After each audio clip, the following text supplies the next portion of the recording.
બધા એમ કે માથી ગુજરાતી નહીં બોલાય. જો આજે બીજો ધારો ગુજરાતી બોલવાનો, હેલીને મેં જીરીક કંઈ શીખવવાનો. શીખવવાનો નહીં, શીખવાડવાનો અથવા શીખવવાનો. શ હ નહીં ભાઈ.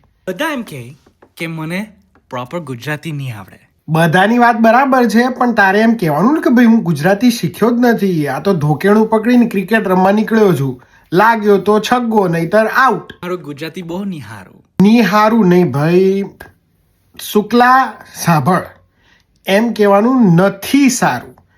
નિહારવું એટલે તો જાણે આહા કેટલો સરસ દિવસ છે, આજે હું આ બારીમાંથી નિહારી રહ્યો છું, જોઈ રહ્યો છું એવું થઈ જાય, અર્થ બદલાઈ જાય મારા ભાઈ. બધા એમ કે તારે છે કહેવાનું at the end of your sentence. Okay, એમ કે કાં જવાના છે, છે હાથે શું કરવાના?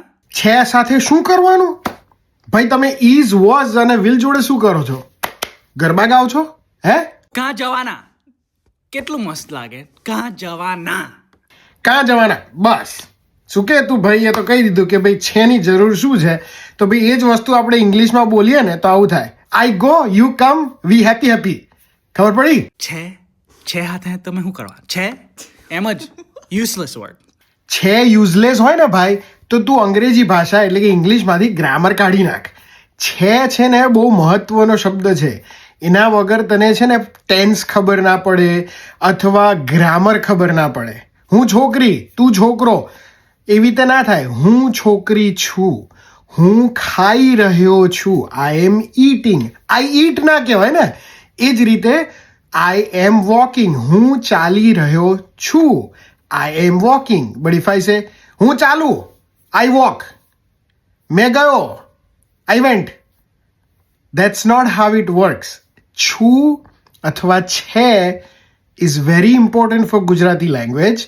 It's not only verb conjunction, but it's also grammar. It also tells you which tense it is. So it's a very unique word, and that's why it is very important to use it. Okay, છે તારી ગાંડમાં મૂક. તમને સુરતી લોકોને ભૈસા ગાંડ જોડે એટલો બધો પ્રેમ છે ને, તમારા મા બાપ અથવા તમારા છોકરાઓને પણ એટલો પ્રેમ નહીં કરતો જેટલો તમને પ્રેમ છે ને ગાંડ પ્રત્યે છે. બધામાં કાંથી લઈ આવો છો ખબર નથી પડતી. તારી ગાંડ. I know that's a bad word. You can say it. Tarigar. માં મૂક. ભગવાન ભલું કરે ભાઈ. ગાંડનો ઉપયોગ છે ને વસ્તુ કાઢવા માટે હોય, બરાબર છે, ઘુસાડવા માટે ના હોય. અને પાછા તમે છો અમેરિકામાં, જ્યાં લોકો લૂછતા હોય છે, ધોતાય નથી, એટલે તમે કશું ઘુસાડો તો એમાં પછી સંડાસ લાગી જાય ને, ટટ્ટી લાગી જાય એની ઉપર. એટલે ઘુસાડશો નહીં ભાઈ, ગાંડનું કામ કાઢવાનું છે, એને એના માટે જ રાખો. એને બધી જ વસ્તુમાં લાઈને વર્ણન કરવાની જરૂર નથી, બરાબર છે? આવજો.